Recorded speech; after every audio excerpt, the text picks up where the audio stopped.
अखिल भारतीय मजदूर संघ के राष्ट्रीय संगठन महामंत्री बी सुरेंद्रन कोटा मंडल के एक दिवसीय दौरे पर आए।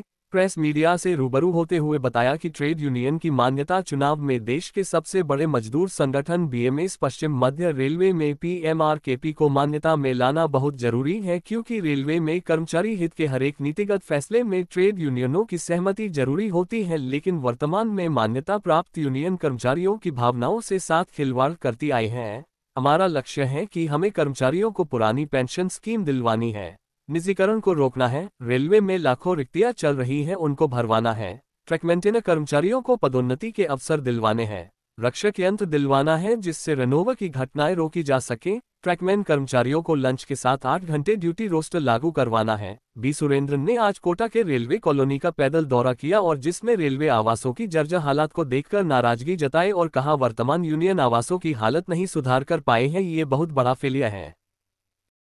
हम भारतीय मजदूर संघ के यूनियन जो है पीएमआरकेपी और all India SC ST association, all India OBC railway employees association और all India railway engineering federation और दिव्यांग फेडरेशन और जो हमारे लिए अलग अलग ऐसा संगठन मिलकर एक संयुक्त रूप से रेलवे कर्मचारियों को हम लोग विनती कर रहे हैं कि इस बार का चुनाव में वेस्ट सेंट्रल रेलवे में पीएमआरपी के आप लोगों ने वोट डाल के हम उनको जिताइए करके 2-3 विषय हमारे लिए सरकार कर्मचारियों को हम अपील कर रहे हैं।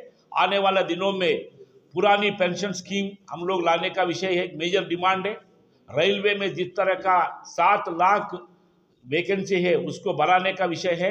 निजीकरण और निगमीकरण का विरोध में हम लोग बातचीत करने वाला है और ट्रैकमैनों का समस्या, इंजीनियरिंग फेडरेशन समस्या, रेलवे रनिंग स्टाफ का समस्या, हॉस्पिटल में समस्या, इसी तरह का रेलवे क्वार्टर्स का समस्या, ऐसा भिन्न भिन्न दैनंदिन समस्या प्लस रेलवे का ये जो है नीतिगत मुद्दों के लेकर हम लोगों ने अगले चुनाव में लड़ रहा है। ये सभी समस्या परिष्कार करने के लिए हम रेलवे कर्मचारियों को अपील कर रहे हैं। अभी एक परिवर्तन का दृष्टि से इस बार हम लोगों के मौका देके इस पीएमआरकेपी को चुनाव में जिताना, ऐसा हम सब लोगों को विनती करता है।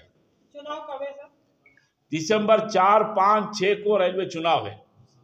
गुड नेम सर आपका? मेरा सुरेंद्रन, भारतीय मजदूर संघ अखिल भारतीय संगठन मंत्री, all India OBC railway federation का राष्ट्रीय अध्यक्ष हूँ। और जो रेलवे में बीआरएमएस भारतीय रेल मजदूर संघ है उससे जो एफिलिएटेड यूनियन है 19 जोन में चुनाव लड़ रही है। ऑल इंडिया ओबीसी फेडरेशन मुद्दों के आधार पर बीआरएमएस और उससे एफिलिएटेड जोनल एसोसिएशन यूनियन उनको समर्थन दे रहा है, जिसमें हमारा जो इन्होंने हमारे साथ इनका हमारा संयुक्त मीटिंग हुआ। उस संयुक्त मीटिंग में जो मुद्दे हैं, जो रेल कर्मचारियों के लिए जो पुरानी पेंशन को बहाल करवाना और रेलवे में जो निजीकरण और ठेका प्रथा है उसमें ओबीसी और एससी एसटी का कोई आरक्षण नहीं है। जब सारा काम निजीकरण से होने लगेगा तो स्वतः ही हमारा आरक्षण खत्म हो जाएगा। तो इसीलिए उसका बीआरएमएस ने हमसे कहा है कि हम उसका नेगोशिएशन के माध्यम से सरकार से, अगर नेगोशिएशन सरकार नहीं करती है तो हम सड़क के और संसद के माध्यम से ये जो निजीकरण और निजीकरण है उसकी लड़ाई लड़ेंगे, जिससे कि ओबीसी के जो नवयुवक हैं उनको रेल में नौकरी में और आरक्षण का लाभ मिल सके। क्या नाम है सर आपका? Purushottam Yadav, all India OBC railway federation का राष्ट्रीय अध्यक्ष। मैं अवय सिंह मीना, मंडल सचिव, all India SC ST railway employees association Kota मंडल। अभी जो मान्यता के चुनाव होने जा रहे हैं उसमें all India SC ST railway employees association ने पीएमआरकेपी को समर्थन दिया है। उसका कारण यह है कि इससे पहले all India SC ST railway employees association विभिन्न संगठनों को समर्थन दे चुकी है। एम्प्लॉयज यूनियन भी है उसमें और मजदूर संघ भी है। और जो हमारे वादे थे कि हमारी जो फैसिलिटीज़ हैं उनमें आप हमारा समर्थन करोगे, हमारा सपोर्ट करोगे, लेकिन इनके रहते हुए ये सारे विपरीत हुआ है और इन्होंने हमारे हर काम को रोकने का जो काम किया है। हमारे केंद्रीय नेतृत्व ने हमें आश्वासन दिया है कि भाई आपकी जो फैसिलिटीज़ हैं, पुराने वादे हैं, उनको बीएमएस के माध्यम से ज़रूर किया जाएगा। अभी मैं आपको बता दूं कि जो हमारा प्रॉमिस था बीएमएस के साथ में, बीएमएस ने रेलवे बोर्ड में बात करके अभी आपको लेटेस्ट 29 तारीख को एक पत्र जारी करके एसोसिएशन को खुशखबरी दी है। पहले हमारे जोन लेवल और डिवीज़न लेवल तक ही कार्ड पास की सुविधाएं मिला करती थी। अभी परसों ही रेलवे बोर्ड ने हमें एक सौगात दी है कि अभी आपके ब्रांच लेवल के पदाधिकारियों को भी कार्ड पास की सुविधा दी जाएगी। हमारी एक मीटिंग हुआ करती थी पहले, एक मीटिंग हुआ करती थी हमारी इनफॉर्मल मीटिंग, 2 हुआ करती थी।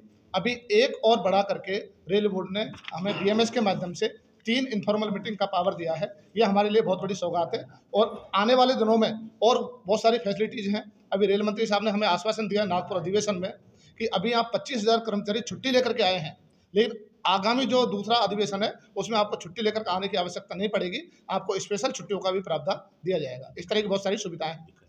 अभी अभी जो फैसिलिटीज़ का पत्र है, ये पत्र अभी लेटेस्ट 29 तारीख को निकला है। और अभी एक मैं आपको बता दूं, ट्रैक मेंटेन एसोसिएशन, मैं भी एक ट्रैकमैन हूं, और ट्रैक मेंटेन एसोसिएशन की डिमांड थी आरकेटीए की, और एआरटी की भी ये लंबी समय से डिमांड चल रही थी। बीएमएस के माध्यम से वो भी अभी पूरी होने जा रही है, और 29 तारीख को ये एक लेटर जारी हुआ है कि एलडीसी ओपन टू ऑल के माध्यम से ट्रैकमैनों को प्रमोशन के चांस दिए जाएंगे। उसके लिए एक कमेटी गठित कर दी गई है। क्या नाम है सर आपका? मैं अभय सिंह मीना, मंडल सचिव, all India SC/ST railway employees association, Kota.